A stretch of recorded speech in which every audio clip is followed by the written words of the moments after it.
ನಮ್ಮ ನಾಯಕರಾದ ಸನ್ಮಾನ್ಯ ಯಡಿಯೂರಪ್ಪನವರ ನೇತೃತ್ವದಲ್ಲಿ ದಾವಣಗೆರೆ ಲೋಕಸಭಾ ಭಾರತೀಯ ಜನತಾ ಪಾರ್ಟಿ ಅಭ್ಯರ್ಥಿಗೆ ಗಾಯತ್ರಕ್ಕ ಸಿದ್ದೇಶಣ್ಣನವರು ಬೃಹತ್ ಸಾಗರೋಪಾದಿಯಲ್ಲಿ ಜನ ಹರಿದು ಬಂದಿತ್ತು. ಭಾರತೀಯ ಜನತಾ ಪಾರ್ಟಿಯ ಕಾರ್ಯಕರ್ತರು ಮುಖಂಡರುಗಳು ಲಕ್ಷ ಸಂಖ್ಯೆಯಲ್ಲಿ ಬಂದು ಆಗಮಿಸಿ ನಮ್ಮ ಸಂಸದರು ಸಿದ್ದೇಶಣ್ಣನವರು ಮತ್ತು ಕ್ಷೇತ್ರದ ಈ ದಾವಣಗೆರೆ ವ್ಯಾಪ್ತಿಯಲ್ಲಿ ಬರ್ತಕ್ಕಂಥ ಮಾಜಿ ಸಚಿವರುಗಳು, ಮಾಜಿ ಶಾಸಕರುಗಳು, ವಿಧಾನಸಭೆ ಚುನಾವಣಾ ಸ್ಪರ್ಧೆ ಮಾಡಿದ ಮುಖಂಡರುಗಳ ನೇತೃತ್ವದಲ್ಲಿ ಮತ್ತು JDSನ ಒಂದು ಸಹಕಾರದಿಂದ NDA ಒಕ್ಕೂಟ ಗಾಯತ್ರಜ್ಞರು ನಾಮಪತ್ರ ಸಲ್ಲಿಸಿದರೆ ಇಂದು ಐತಿಹಾಸಿಕ ದಿನ ಅಂತ ತಪ್ಪಾಗಲಾರದು. ಸುವರ್ಣಾಕ್ಷರಲ್ಲಿ ಬರೆದಿರ್ತಕ್ಕಂಥ ಒಂದು ಸಂದರ್ಭ ತಪ್ಪಾಗಲಾರದು. ಏನು ಇವತ್ತು ಗಾಯತ್ರಜ್ಞ ನಾಮಪತ್ರ ಸಲ್ಲಿಸಿದರೆ ಇದು ಚುನಾವಣೆ ಏನು ಮತ ಎಣಿಕೆ ಇದು ದಿಕ್ಸೂಚಿ ತಪ್ಪಾಗಲಾರದು. ಗೆಲುವು ಸತ್ಯ 3ನೇ ಬಾರಿಗೆ ನರೇಂದ್ರ ಮೋದಿ ಪ್ರಧಾನಮಂತ್ರಿ ಆಗಬೇಕಂತೇಳಿ ಇಡೀ ವಿಶ್ವದ ಜನ ಕಾತುರದಿಂದ ಕಾಯ್ತಾರೆ. 400ಕ್ಕೂ ಹೆಚ್ಚು ಸ್ಥಾನಗಳು ಬರ್ತವೆ. ದಾವಣಗೆರೆ ಲೋಕಸಭಾ ಅಭ್ಯರ್ಥಿ ಗಾಯತ್ರಿ ಗೆಲುವು ಶತಸಿದ್ಧ ಅಂತ ಹೇಳಿ ಇಚ್ಛೆಪಡ್ತೀನಿ. ನರೇಂದ್ರ ಮೋದಿ 3ನೇ ಬಾರಿ ಪ್ರಧಾನಮಂತ್ರಿ ಆಗ್ತಾರೆ. ಸರ್, ರಾಜ್ಯದಲ್ಲಿ ಕಾನೂನು ಸುವ್ಯವಸ್ಥೆ ಹಾಳಾಗಿದೆ. ಹುಬ್ಬಳ್ಳಿ ಗಲಾಟೆ ಆಯಿತು, ಚಾಕು ಹಾಕಿದ್ದಾರೆ ಹುಬ್ಬಳ್ಳಿದಾಗ. ರಾಜ್ಯದಲ್ಲಿ ಕಾಂಗ್ರೆಸ್ ಸರ್ಕಾರ ಇಲ್ಲ ಅಧಿಕಾರದಲ್ಲಿ, ಭಯೋತ್ಪಾದಕ ಸರ್ಕಾರ ಅಧಿಕಾರದಲ್ಲಿದೆ. ಸನ್ಮಾನ್ಯ ಸಿದ್ದರಾಮಯ್ಯನವರು ಗೃಹ ಸಚಿವರು ವೈಯಕ್ತಿಕ ಅಂತ ಹೇಳಿಕೆ ಕೊಡ್ತಾರೆ. ನಾಚಿಕೆ ಆಗಬೇಕು ಅವರಿಗೆ.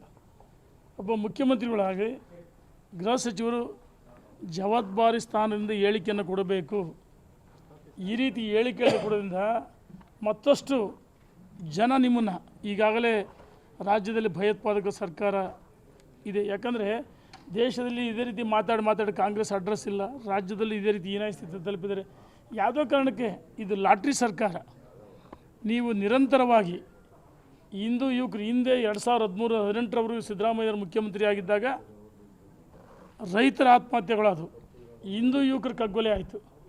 ಮತ್ತು 2023 ಮೇಯಿಂದ ಇಲ್ಲಿವರೆಗೆ ನಮ್ಮ ಹಿಂದೂ ಯುವಕರು ಕೊಲೆ ಆಗಿದ್ದಾರೆ. ಹುಬ್ಬಳ್ಳಿಯಲ್ಲಿ ಒಬ್ಬ ವಿದ್ಯಾರ್ಥಿನಿ ಲವ್ ಜಿಹಾದ್, ಇವರು ಏನು ಬೇಕಾದ್ರೆ ಸೃಷ್ಟಿ ಮಾಡ್ಬೋದು. 12 ಬಾರಿ ಚುಚ್ಚಿ ಒಬ್ಬ ಕಾರ್ಪೊರೇಟ್ರ್ ಕಾರ್ಪೊರೇಟ್ರ್ ಮಗಳು, ಒಬ್ಬ ಒಂದು ಕೋಮಿನ ಯುವಕ ಈ ರೀತಿ ಚುಚ್ಚಿ ಬರ್ಬರ ಹತ್ಯೆ ಮಾಡಿದ್ದಾರೆ.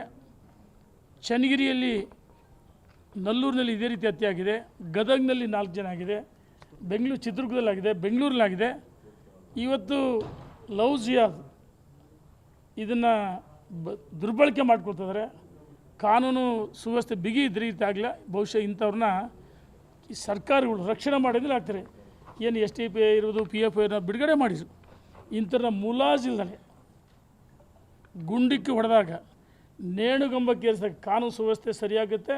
ಇಲ್ಲದಾದರೆ ಕಾನೂನು ಸುವ್ಯವಸ್ಥೆ ಇನ್ನೂ ಹದಗೆಡುತ್ತೆ. ಈ ಸರ್ಕಾರ ದಾರಿ ತಪ್ಪಿದೆ. ಈ ಸರ್ಕಾರಕ್ಕೆ ಜನ ತಕ್ಕ ಪಾಠ ಕಲಿಸ್ತಾರೆ ಅಂತೇಳಿ ಸರ್ಕಾರಕ್ಕೆ ಎಚ್ಚರಿಕೆಯನ್ನು ಕೊಡ್ತಾ ಇದ್ದೀನಿ ನಾನು. Thank you.